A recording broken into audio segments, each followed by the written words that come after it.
Hello, my name is Susan Harding, and welcome to another episode of City Issues.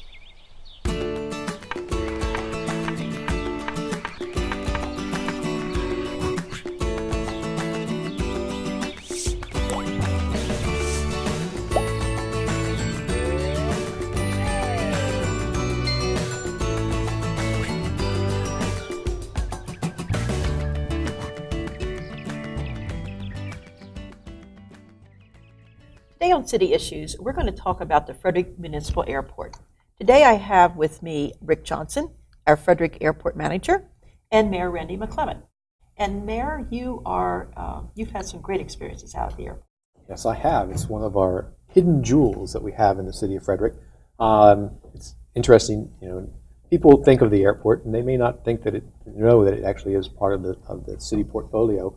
A lot of interesting things happen at our airport, and it's very good for the city. It is an economic driver for our city, and I wanted to be able to have that opportunity to allow Rick to come in and give us a little background.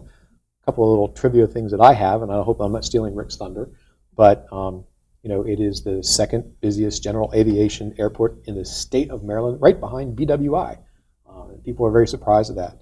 And when we have our little fly-in at the AOPA, every so often when they have it, it becomes the busiest airport in the United States for one day. Well, just a little tidbit that I have. March 26, 1946 was the groundbreaking for the Frederick Municipal Airport, so it just had its 69th birthday on Thursday. Rick, how busy is the airport in terms of aircraft operations? An operation is defined as a takeoff, landing, or overflight of our airspace. We average 100,000 operations annually, which, as the mayor just stated, makes us the second busiest airport in the state of Maryland. Our primary users are general aviation pilots, certified flight schools, both fixed wing and helicopter, corporate operators, and the Maryland State Police. Rick, what do you mean by fixed wing? Fixed wing is any airplane, basically. Fixed wing. There's a wing on it. It has a wing on it. Well, as opposed to a helicopter. So fixed wing is just aircraft, basically, with wings. Well, we had the mayor had a press conference out there one day when we were doing the groundbreaking for the air traffic control tower. Right. We had a jet, helicopter, and a blimp. Yep. All fly at one time. And that's where I was going to lead into next. It's one of the great things about a public general aviation airport is it's open to all types of aeronautical uses. So it's not uncommon to see a blimp or a hot air balloon operating out of our airfield on a nice day. Now, Rick, isn't it a lot of airports, are they capable of mooring a blimp? We have a lot of open space. The city's done a good job of protecting the airport. So we do have that midfield area where we basically house the blimps.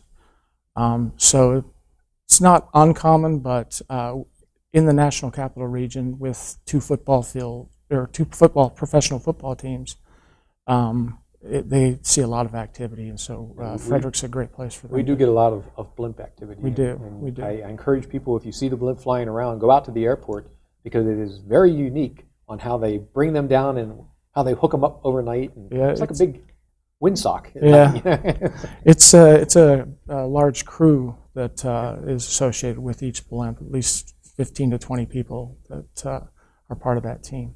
I always looked at our airport as sort of a well-kept secret because there is so much activity out there and so much for the public to go out and just watch and see and be part of. How many businesses are located at the airport? We have 5 businesses located at the field. Advanced Helicopter Concepts, who does fixed wing and helicopter operations. Frederick Flight Center, again, fixed wing flight training. Richard Krause and Associates, they perform aerial photography. Landmark Aviation, who is our fixed base operator, who basically anything you need with aircraft, from fuel to ramp services, avionics, or aircraft engine repairs, they perform. We also have the Airways Inn restaurant. It's a good restaurant that we have on the field. One not-for-profit, AOPA, and the Maryland State Police. Now, is there room for growth?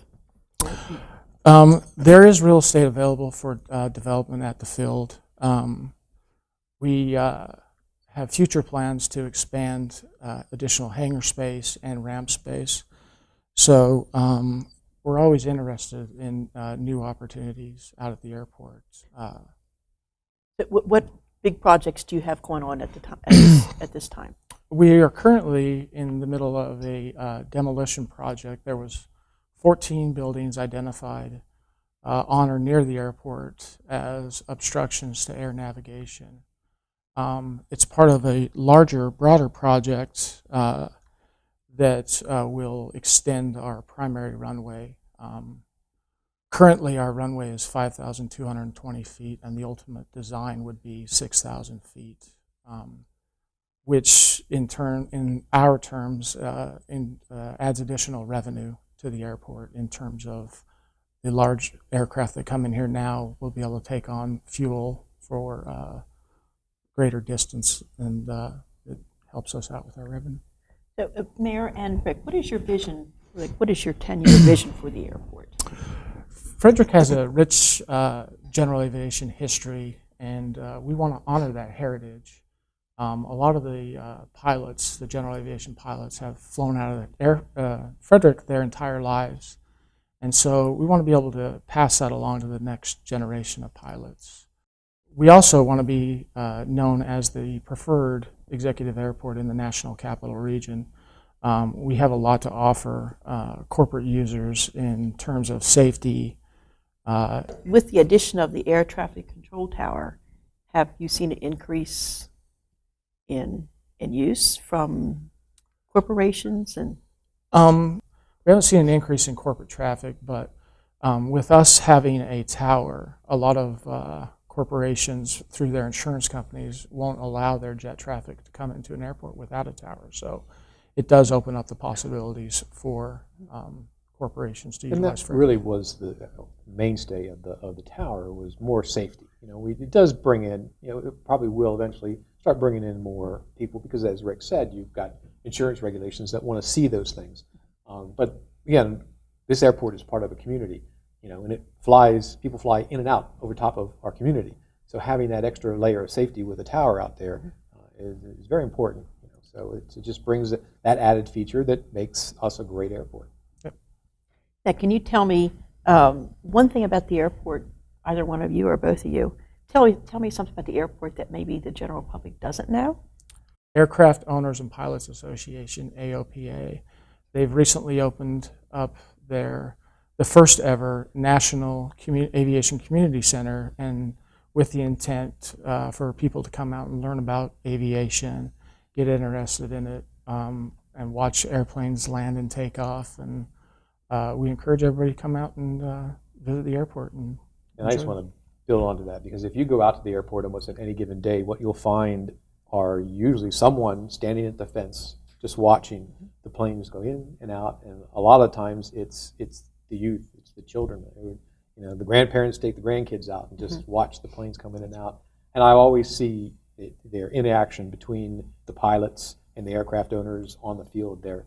It's a very welcoming community out there at the airport. And they see that spark in some of those eyes, and they take the time to come out and talk and say, that might be the future Mr. or Mrs. airline pilot, and we want to encourage that. So it's great, We do a lot of different things out there. So There's a lot of events. There are a lot of very family-friendly events. There's there's a day when you have a free plane ride. People come out. There are days when kids can come out, families come out, and they can get on and off different aircraft. There's a lot going on out there. And speaking of that, like the mayor said, the AOPA has brought in their National Fly-In event. It's open to the public. They'll have roughly 400 aircraft that'll fly in for this event, plus another 2,000 people that'll show up by vehicle. There'll be static displays. There'll be all sorts of things to do, learn about aviation, and it's a great day, a one-day event. And how can people find out about these events? They can go to AOPA's website. They will be advertising this throughout the year. So. And I know you send me can things, always, too, that we put out We'll from put the out city. the public information, and they can always call the airport office, and we'll point them in the right direction. And we have some famous people that fly in and out of of our airport. Yeah. I remember one day, I think it was Rick had sent me a little note and said, "Guess who's here?" And it's Donald Trump had just landed his helicopter out there. And we have one very important resident in D.C. that uses us as a backup every so often. Right. If the president can't get up to Camp David because of conditions up in the sky, they usually bring him up to the airport and ride him in the rest of the way. So it's an all around interesting place to be. It's a great location, especially in the National Capital Region. So we're very happy. Well, that's great. So thank you very much, Rick. Thank It's you been for very having me. informative. And Thanks. I would encourage people to go out there. There's picnic tables. Take your grandchildren, go out yourself, and spend an evening or an afternoon out there watching the activity. Thank you very much. Thank you. Thanks.